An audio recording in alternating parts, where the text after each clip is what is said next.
Jamie White and Phil Arconol had been drawn second, the first of the 6 internationals taking part. The only stage on day 1 was a spectator special, which was tackled twice in front of an audience of 30,000. With time in hand, the drivers took the opportunity to walk the course, altering up their notes and acknowledging the crowds. The stage was a 2.5-kilometer sprint made up of short straights where speeds could be built up in between fast-flowing bends. The crowds were in awe of the action, with the loudest cheers going to those who made the inevitable mistakes.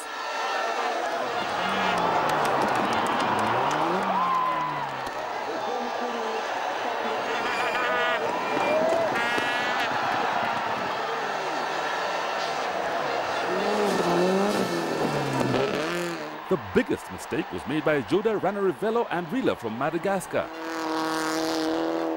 They hadn't seen the slight lip on the track when they cut a corner too close, with disastrous consequences.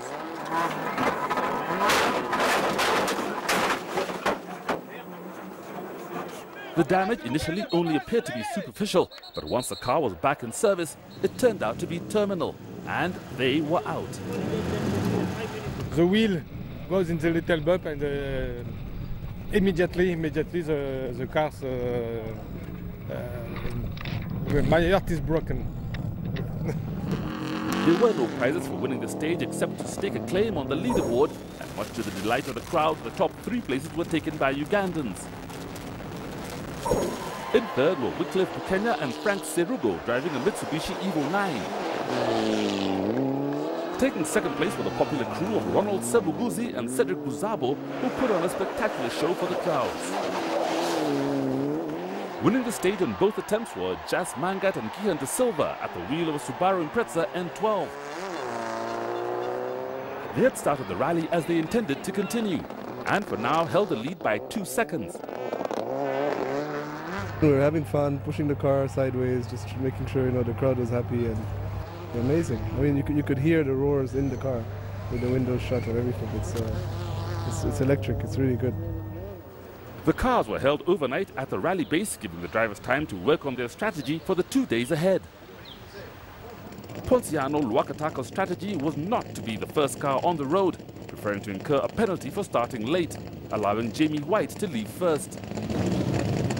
Together with Phil Arconol, Jamie was unconcerned about leading the field, and they headed 40 kilometers out of the capital to the first control. The first leg of the rally comprised of 10 stages made up of 5 sections repeated twice. The combined competitive distance was 138 kilometers, nearly half of which was covered on stage 4, the longest at 31 kilometers. The average of all the remaining sections was only 9 kilometers, interspersed by 3 breaks for service.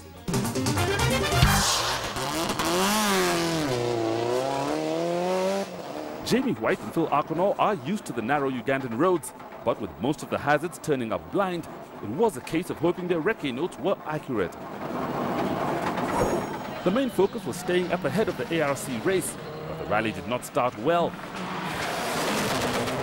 The battery went flat when the charging cable disconnected, but of more concern was a broken gear stick. They made it to service stuck in 4th gear, where hurried repairs were done, but they had lost over 2 minutes, which placed them 3rd. I broke my gear lever off on the Subaru, so I had no gears. So we were stuck in 4th gear. I couldn't use the stick now, sir, but it was towards the end, so we got out of the stage, though, so we're happy about that now. The rally leaders were Jas Mangat and Gihan De Silva. This was home ground for them, and following a string of competitive events across the border in Kenya, they were on top form. They were quickest through 2 of the 5 opening stages, edging out a lead of nearly 2 minutes. We're doing okay. We haven't taken any unnecessary risks. Roads are good. Car feels good. So now we don't have to push, so we can just nurse the car, and pressure should be for tomorrow. Ponciano Luakataka and Musa Nsubuga had incurred a heavy penalty for starting late, but in retrospect it was wasted, as when Jamie White dropped back, they were first on the road anyway. Their goal was to gain points towards the national championship, and after taking 2 stage wins, they were well on track in second. I'm no longer competing with Jim White or Mangat, all of those people for any drivers. Let me set on my national championship. So my intention is to win the national championship. To win. In fourth were Wycliffe Bukenya and Frank Serugo in a car which has proved itself in its past life on the Kenyan circuit. They took the stage win on Section 5 by a massive 35 seconds and would have been even higher up the leaderboard had the car not developed a misfire.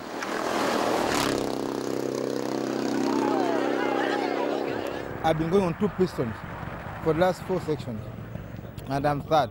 Now imagine if I had all the pistons. If I didn't have that problem, actually I'll be leading now. Christakis Fatidis and Eric Nzamwita from Rwanda had started well, setting into a fast, comfortable rhythm, but were amongst the many who found that even the smallest mistake was disastrous.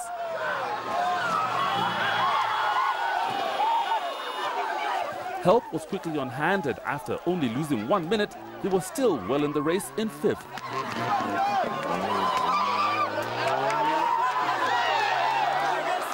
On one corner we went a little bit fast. The car jumped and went to land on the side. We stayed there suspended like 2 monkeys in the car. My steering is going like a snake, left, right, but we managed to come here. They were not the only ones to have a bad day. From the start, Ronald Sebuguzi and Cedric Buzabo were focused on committing themselves 100%, challenging for the win, and were lying second overall when they hit an anthill on the side of the road. The damage to the car is evidence of how big an accident it was, but the crew were uninjured. I tried to cut. I hit anthill. It was on grass. I didn't see. Hello? Emergency services were quickly on hand, and the car recovered, leaving behind a story for the homeowner whose house had nearly been demolished. George Richard and Justin Mugoma also came to grief when they were forced to avoid a pedestrian spinning out of control and slamming into a tree. As the car arrived back in service, it didn't look so bad, but it was the other side that had taken the brunt of the impact.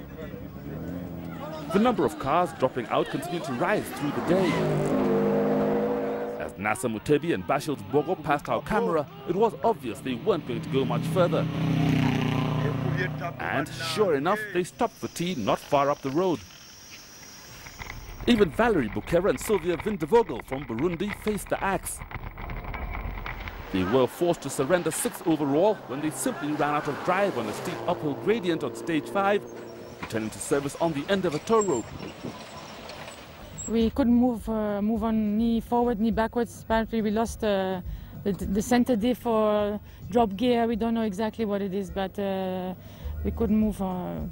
We gave gas, we couldn't move forward, so we had to stop there, just like that. By the speed at which Kenneth Ntaro and Shafik Matovu were going, a good result was surely on the cards, but were not given the opportunity to prove it when they joined the list of retirements on stage 5. No such problem for the super lady Susan Muwonge, navigated by Edmond Keyune. They had too much at stake to warrant taking risks and settled for a pace that was quick enough to stay in touch with the leaders and to ensure a good, solid finish. They were in 6th. So many of the men have dropped out and now you are still... Maybe they are dropping out because the lady is chasing them. So they are scared, eh? They have become nervous. They are stepping on the pedals like hell. At the halfway point of leg 1, Jas Mangat was in the lead, nearly 2 minutes ahead of Ponciano Luakataka, with Jamie White, the first of the ARC contenders, in 3rd. The widespread times gave an indication of how tough the stages really were. The service park at Mukono was visited a total of 5 times during the day, and if the crews had had time to look around, the hosts of the Summer Gardens Entertainment Center would have explained the concept behind the sculptures surrounding the venue. Like the other ones, they indicate weddings, a bride and a groom. Yeah, and you know my husband is an artist. He's a lecturer. He teaches art. We use it for wedding parties, birthday parties, graduation parties. All this was lost on the crews and mechanics who had more pressing issues at hand.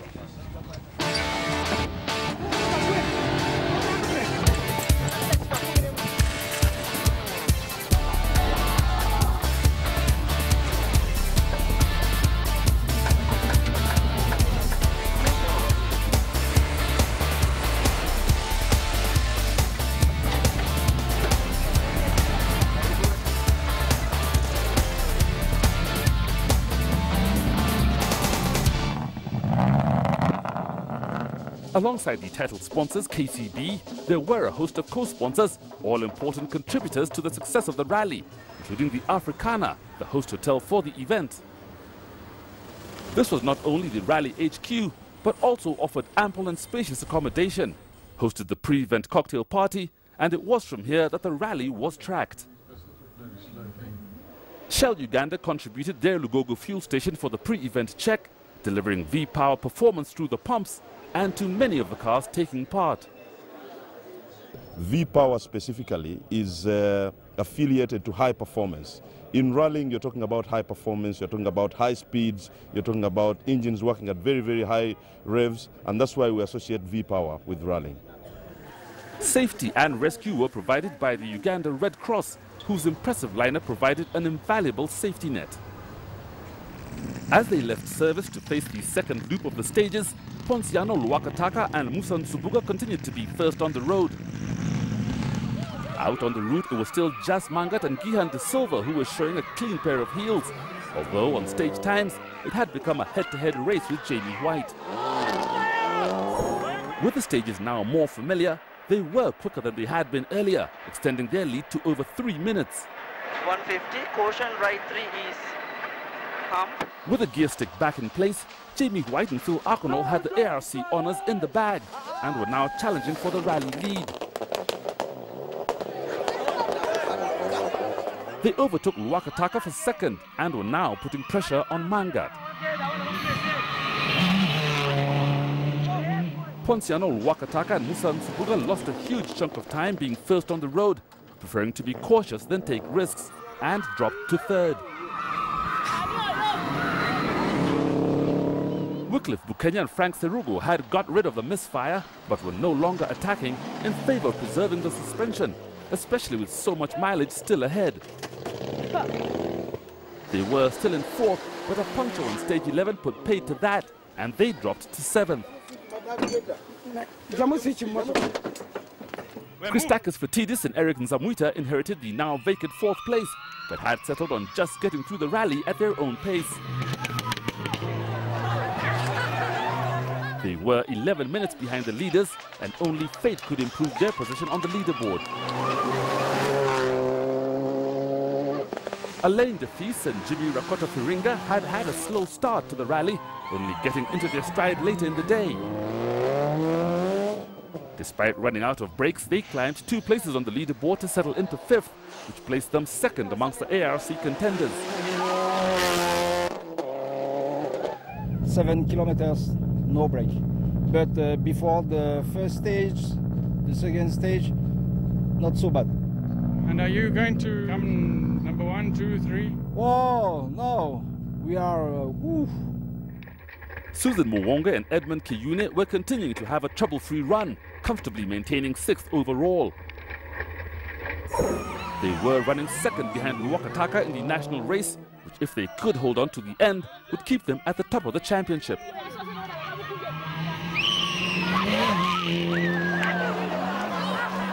At the end of what had been a hard day of commitment, Jas Mangat and Gihan De Silva were firmly in the lead, and with leg 2 being a lot shorter, they could now consider backing off. I think we're just going to not take any risks. Try not to cut down too much on the pace so as not to make mistakes. But definitely play safe. At the end of leg 1, Jas Mangat's lead would be hard to catch, and Jamie White and Ponciano Luakataka looked set to take second and third. The others behind were in their own race, but close enough for positions to be challenged on leg 2. As night fell over the city of Kampala, the cars once again returned to the rally base at Hotel Africana. where the much reduced number of cars still running welcomed the overnight rest. With the crews reseeded to run in their overall standings, it was Jas Mangat and Gihan De Silva who took over the lead on the road, heading out of the city for the final leg. Leg 2 covered 69 competitive kilometers, split into 5 stages, all repeats of leg 1, but this time only run once. The meat of the leg was stages 13 and 14, with the